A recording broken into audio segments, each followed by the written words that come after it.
Hey guys, welcome to this episode of Old Guys Garage. Today we have a really cool episode for you. We're continuing on Mark's 65 Mustang Fender guitar, and we are sanding it down. We're wet sanding it. A lot of guys you'll see on YouTube, they'll dry sand, or guys even in automotive business will dry sand.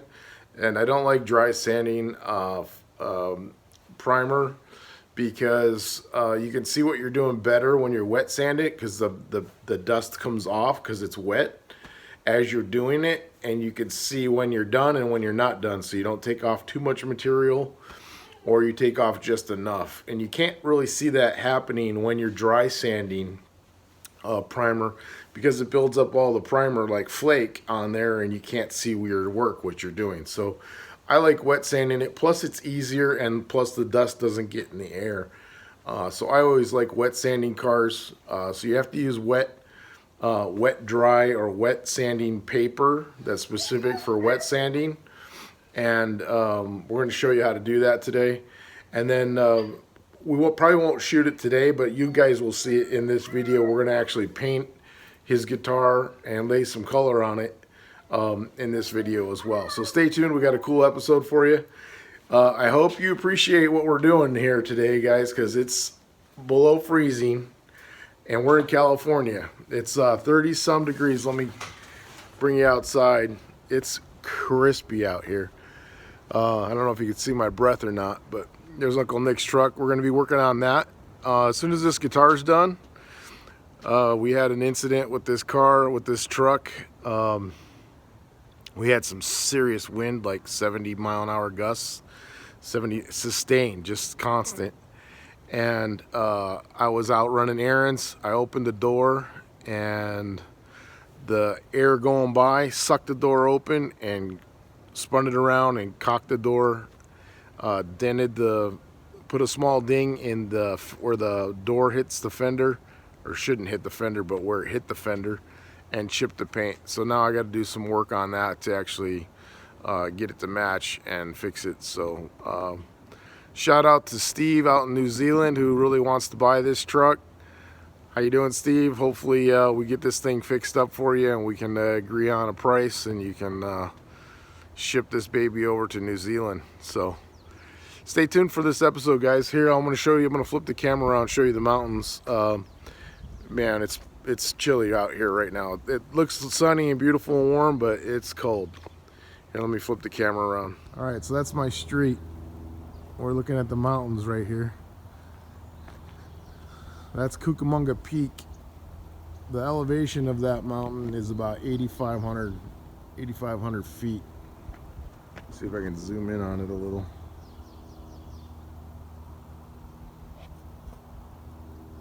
Yeah, that's all the way. So that's zoomed in all the way. And when there's snow up there, that cool air just runs down the mountain. It makes us cold. So I know you guys are probably laughing in cold states. But 34 here is pretty cold. Right now it's 34 degrees, so it's 2 degrees over freezing. Even with the sun out, it's a little chilly. So please subscribe, guys. Crash the subscribe button, hit the like button, and we'll keep bringing you cool content. All right. Thank you. What is up, guys?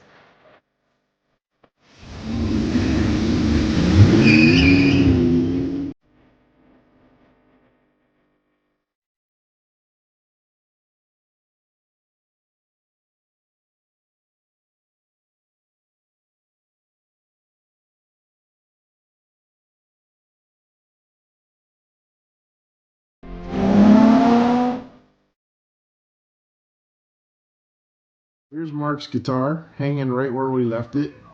It's been, let's see, a few days. So we let this primer cure and get hard.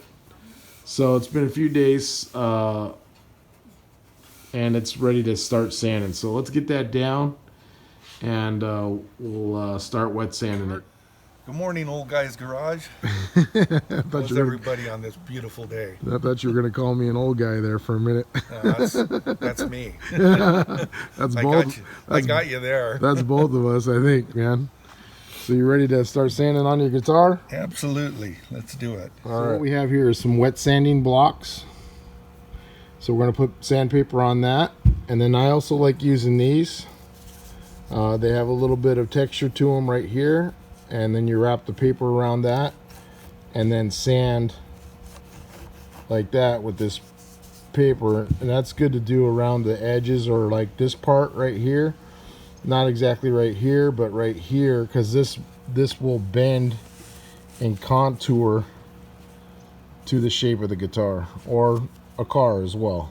This is what we use to wet sand final paint, like clear coat, to get the color sanding job done. So, and then you could use a DA like on the back, because the back is nice and flat. However, I like being able to feel it with my hand, because it's small. This is a small item, and it'll be perfect faster with feeling it with your hand, sanding with your hand, than with the DA. The DA, you could actually take off too much material and then be through it and then kind of ruin your primer job, and then you got to go back and prime again. So let's get some sandpaper out here. We're going to probably start with 320 and see how it goes from there. All right, guys, so we're going to do some wet sanding. We got some 320 on the sandpaper, and we're going to get started. We got warm water because it's a cold day. A little bit of soap in there helps cut the sandpaper and or cut the primer and keeps it clean. So let's get started. So there's a pattern I like to use. Already you can see the wood grain starting to show through. We got a towel on here so we don't damage the front. So that's the grain of the wood. But when you're doing sanding like this, whether it's a car or guitar or whatever, you want to do a star pattern. So like this, that helps you cut it straight. You want to go against the grain typically. So the grain runs this way on the guitar because that's the wood grain that we're cutting. And you can see the guide coat letting us know all these dark spots are low and all this is smooth now. So this tells us exactly when it's totally flat and when it's low.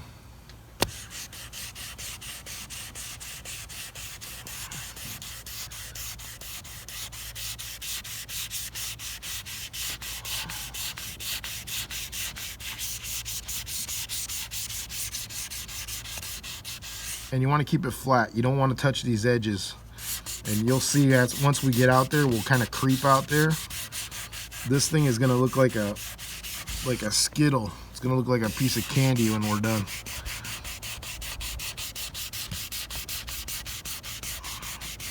And this primer is a sealer and a primer. So see all that material that builds up when you're dry sanding and you can't see what you're doing. So that's why I like wet sanding, because you just go like that and it's clean. Job's clean. You can see it's low right there. And here's that little spot. Remember you did a little sand work right there? Right. There's a ton of material on here, so we're gonna be able to sand that out.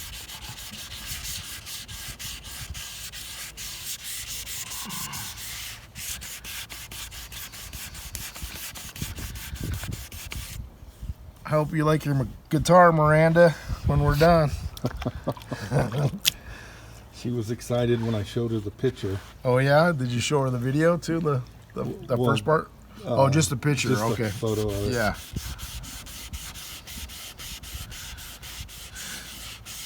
Yeah, then she's seen the video too. Oh, she did? I texted the video. Oh, cool. What'd she think? Well, she told me, you're natural in front of the camera. And I go, yeah, I'm waiting on my movie offer. Yeah. That's cool, man. Yeah, you did good, man.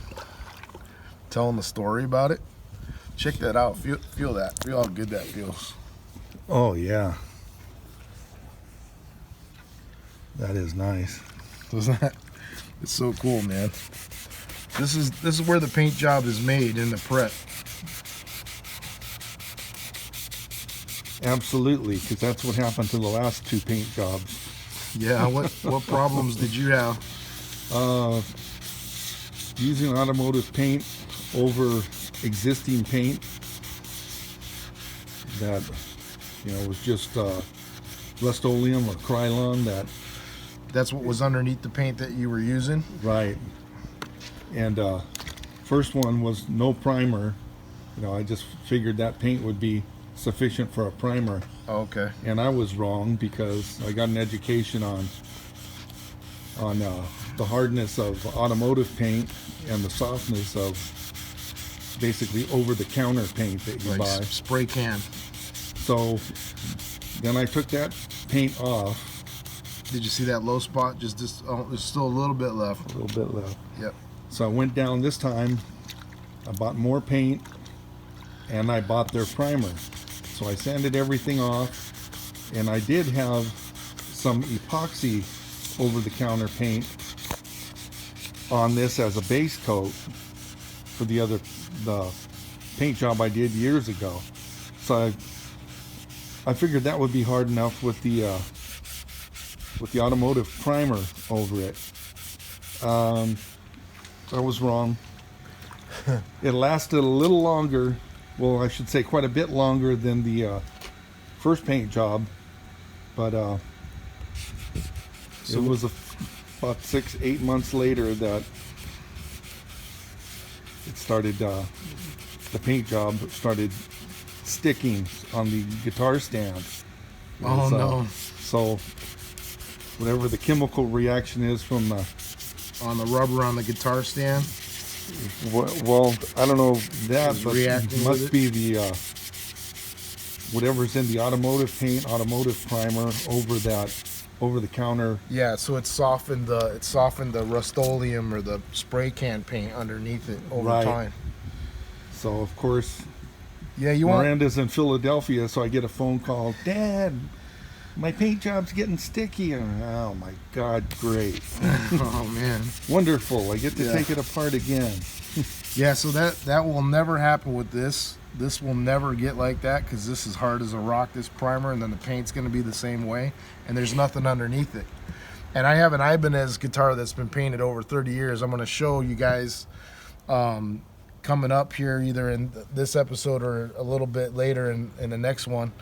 But it looks like it was painted yesterday, and it still looks awesome.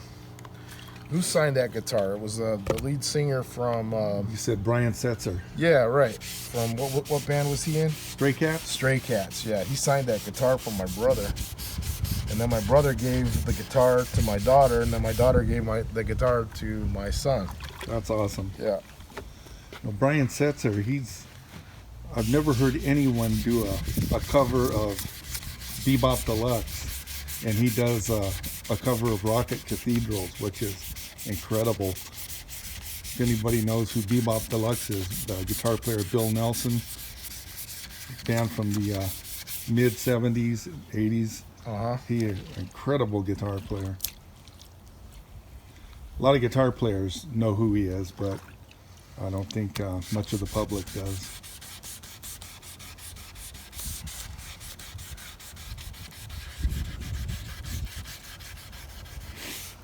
But I really thought that was awesome of Brian Setzer to do a cover of the song Rocket Cathedral. That is a song about an unemployed astronaut. Okay.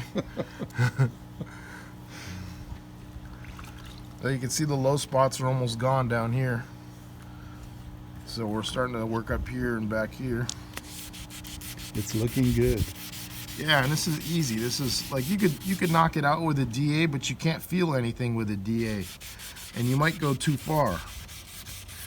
This is not a big piece, so this is not going to take long to get totally straight.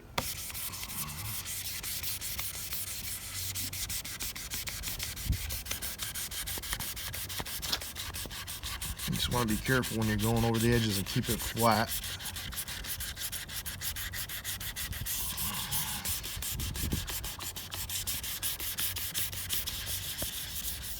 see there's a little bit of a low spot here, and that's in the groove in the wood. And there's a little bit of low spot there, and it's still low over here. But we'll get that. There's 7 coats of primer on here, so we'll be able to get all that cut out. So you want to periodically wash your sandpaper too, because it'll end up with this the primer in it, and then that makes your sandpaper so it doesn't cut as fast. So you want to switch up different sides after a while.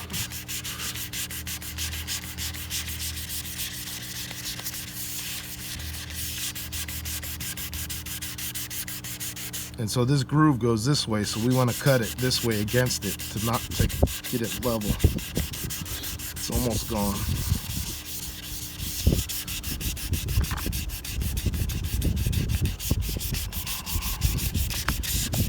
So this is going to be totally flat. This will be a completely flat finish right here, and this should like be a mirror finish when we're done.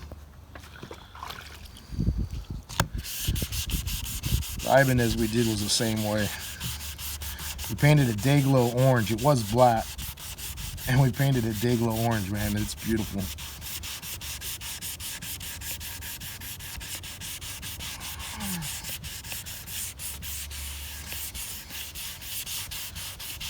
I'll have to find out the story on how my brother was talking with me and met Brian Seltzer on that guitar, but I don't remember how he actually came in contact with him.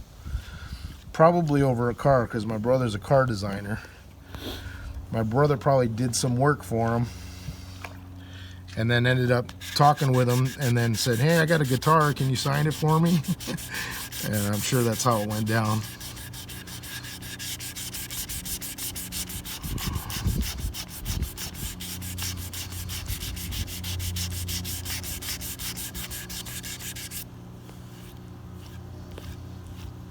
See, it's a little low right there. Yeah, I know Brian Setzer's he's a car guy. Is he?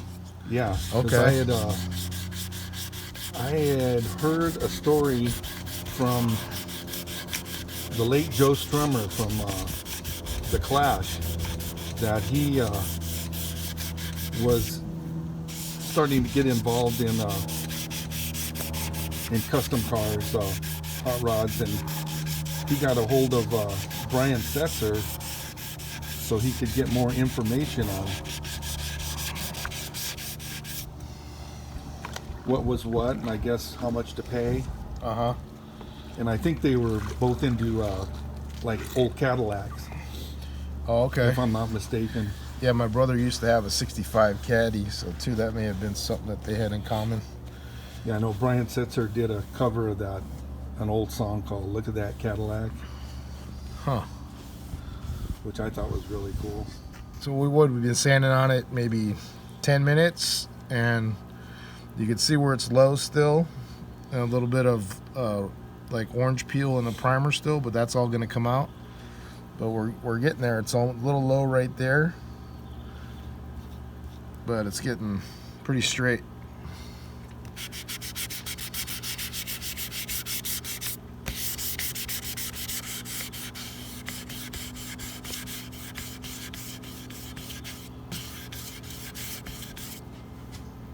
And the guitar is starting to curve that way there, so I'm gradually rolling over a little bit with the edge.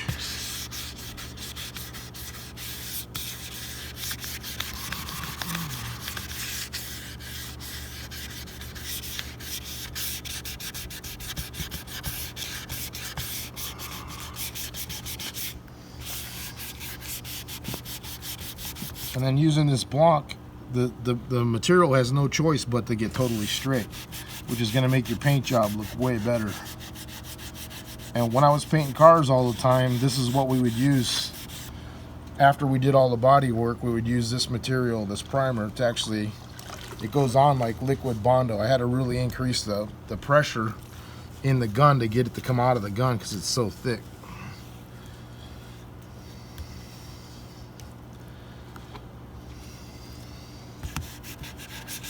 And this is 320 that we're using, which is perfect right now.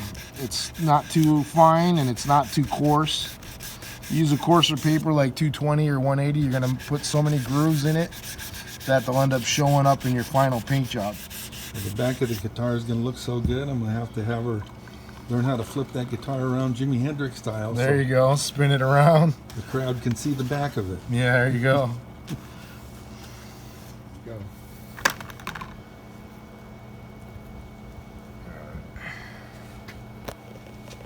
So let's put a new piece of paper on the front.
See what it looks like right here. These spots right here are where the holes go for the guard. So all those little tiny spots, the primer went on so thick it almost filled those holes up. So now we're going to flip it on its side and sand the sides down, work the sides, and then tie the sides into the front and the back.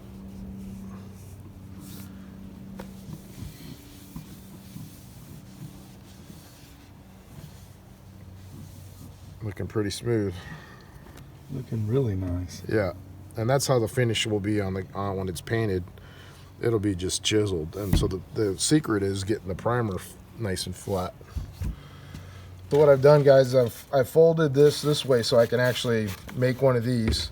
You take your long sheet of paper and you fold it in quarters. You'll get 4 of these, and then if you want to use paper for this, you just cut it in half, and then you're going to fold it in thirds around this, and then you got 3 sides that you can use to wear before it wears down. So you fold it, and there's one for there, which we don't need right now, and what we need is this one. So we're going to take this, wrap it around. So now we have 3 sides, 3 fresh sides to sand the sides of this.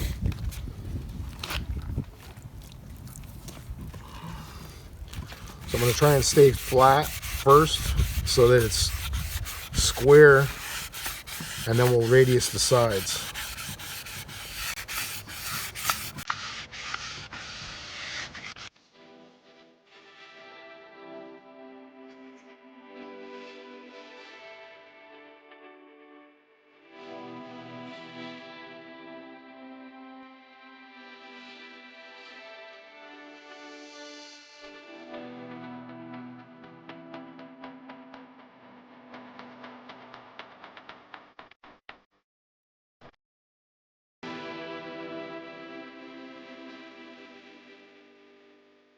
All right, guys, as you can see, the purpose of the guide coat is to be your guide and let you know where you haven't sanded.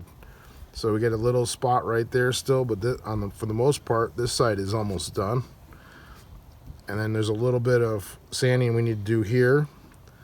But I want to work the sides a little bit more, take this down a little bit more before I roll over and catch the radius.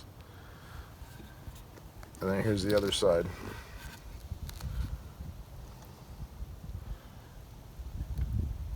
We're getting there. All right. So we're down to the radiuses, guys. It's all clean in here. See the radius? The sides are pretty much smooth all the way here. All we got to do now is cut into the radiuses and get rid of the low spots on the radiuses. So let's get started on that.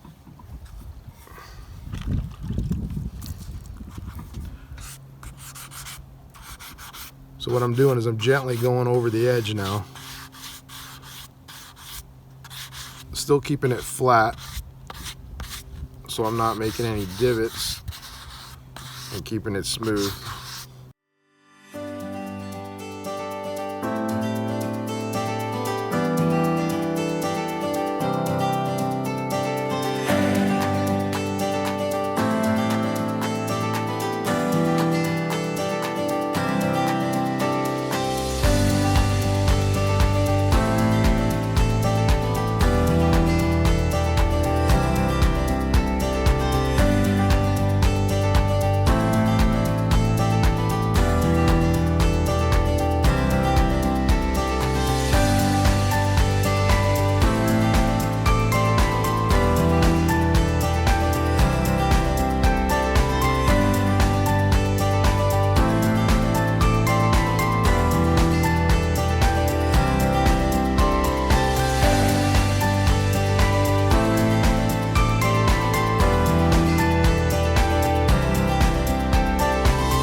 All right, guys, so it's all done. It's all we got to do is wipe it off and hang it.